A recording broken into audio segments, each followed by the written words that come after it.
para siyang Lego na it is easy to assemble. Then, pwede mo siyang i-disassemble din. And then, pwede mo siyang i-transfer, i-relocate. And then, pwede mo i-assemble ulit. Yung bahay. Yung mas hindi lang, kunyari, if you're a franchisee nun, for example, ng isang, franchisee ka na isang, di ba, normally, lease lang yung mga lote. So, meron kang 10 years, 15 years, or 20 years ng mga lease period. So, kagandahan yan, with this new universal shelter system, to green building system na to, you can set up your restaurant there, for example, or and then, operate ka ron, and then, after nung lease period mo, so, marirecoup mo yung investment. So, may return on investment. So, ito yung bahay na natitiklop. Hindi lang natitiklop. Yeah, pwede mong matiklop. Pero ito, medyo ang unique, nito, yun nga. Para siyang Lego na pwede kang, for example, sa OFW. Okay. Kunyari, pera mo, kunyari, ito pala, ito ka. O, Han, sana natin yung bahay natin. Huwag muna tayong bumili ng lote. Kasi may lote naman tayo sa likod. Yung pera natin, itayo muna natin dito sa likod bahay natin habang wala pang lote. So, tila ka ng isang unit, for example.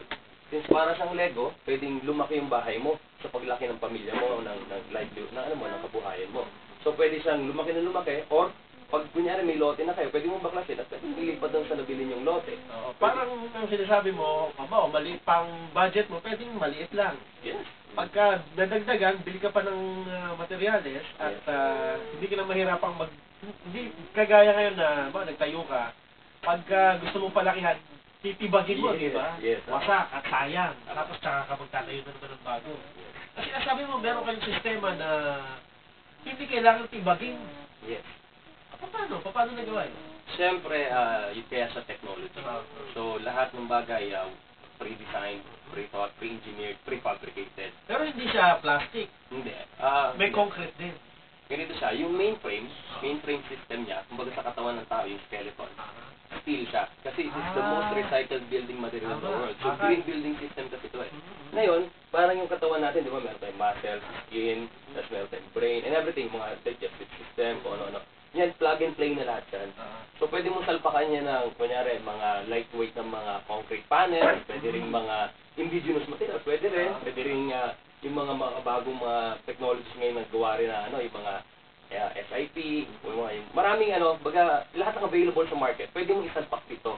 Pero yung skeleton importante. Ayun. So, yung skeleton, yun mismo yung nasa concepto ninyo. Yes, yun yung block. Yun ang black na tinatawag. Yes, yun yung universal shelter system. Kasi imagine, di ba hindi naman pwedeng itayo sa isang cold climate ang pang-tropical na design. Tama. So, hindi rin pwede sa snow, hindi pwede sa desert, di ba?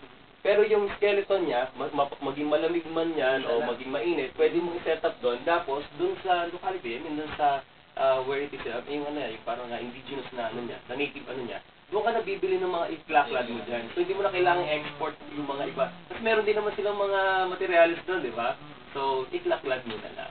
Pero ito ba ay kayang, yung sistema ng sinasabi mo, yung black house system, kaya din ng mga, madali lang ituro sa isang karpintero na saan gumagawa ng bahay. Kung mapapanood niyo yung video nga natin. Ito, pinapanood natin. Yan, makikita natin ngayon dyan, di ba? Tapos kikita niyo yung wall panel.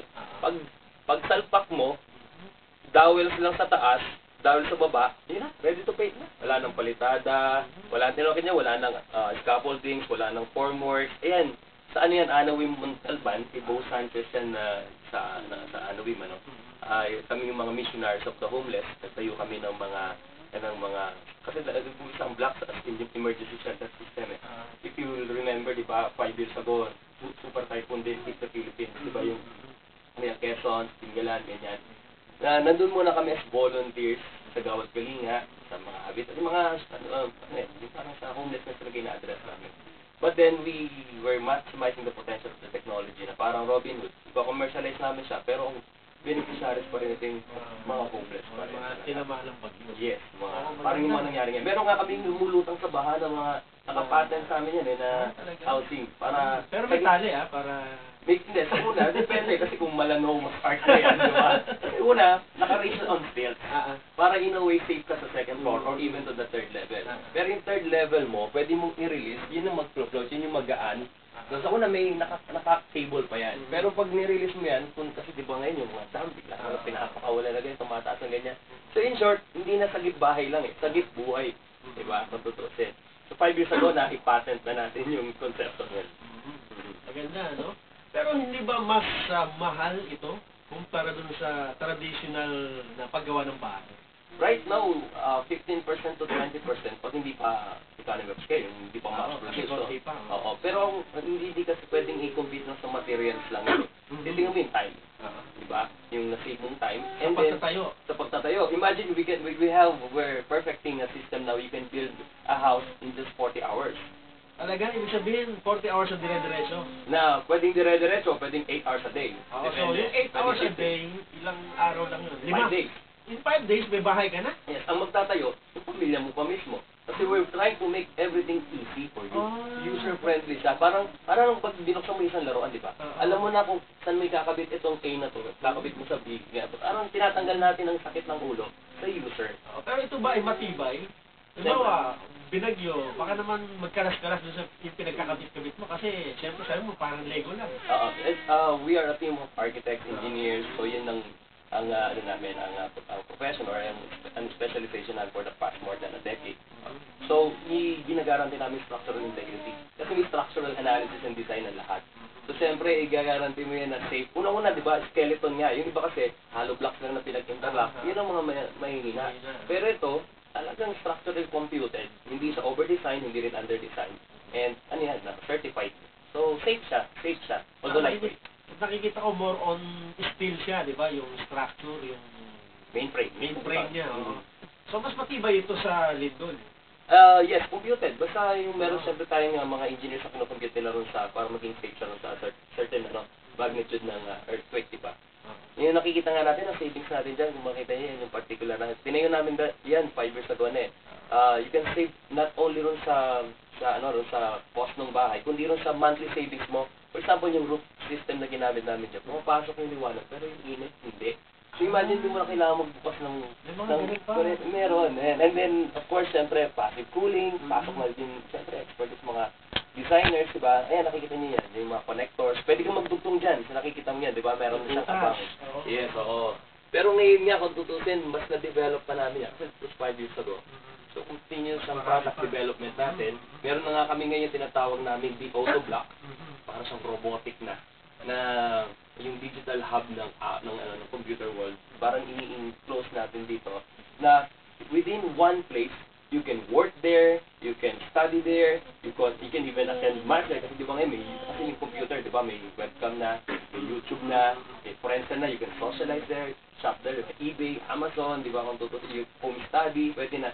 So, di ba, we are called to lower carbon footprints, ipag-lessen natin carbon dioxide emission, everything. So, lahat yan na in-address natin about yung tungkol nga sa climate change, global warming, yung homelessness. Our vision is to really, ang vision namin is to eradicate homelessness. Eliminate natin yung global housing backlog. It's almost 1 billion na people who are living in the squalid areas, mga squatters, o yung mga natutunan sa ilalim tulay, flyover, ganyan. Meron kaming sistema, not only sa single na bahay, kundi kung community systems, Black City ang tawag namin dyan. So, about development, 20% of it will be allocated dun sa mga homeless. So, pwede mo itong i-replicate. Kumbaga parang sa business, parang franchising. Pag i-replicate mo siya, bawat Black City makakapag-eradicate ng mga homeless kunyari. Say, ang population 20,000. Pag inulit mo siya 20,000 again, 20,000, pwedeng i-adapt ng different developers, or NGOs, or even Gawad Kalinga, Habitat, at pwedeng gayahin or i-adapt din ng ibang bansa sa kanya-kanila namang lugar. So, time will come, we can proudly say na homeless no more. So, yun yung mga iniisip natin kung paano natin mag-solve kasi we consider this as our calling. Diba? Maganda, oo. Pero,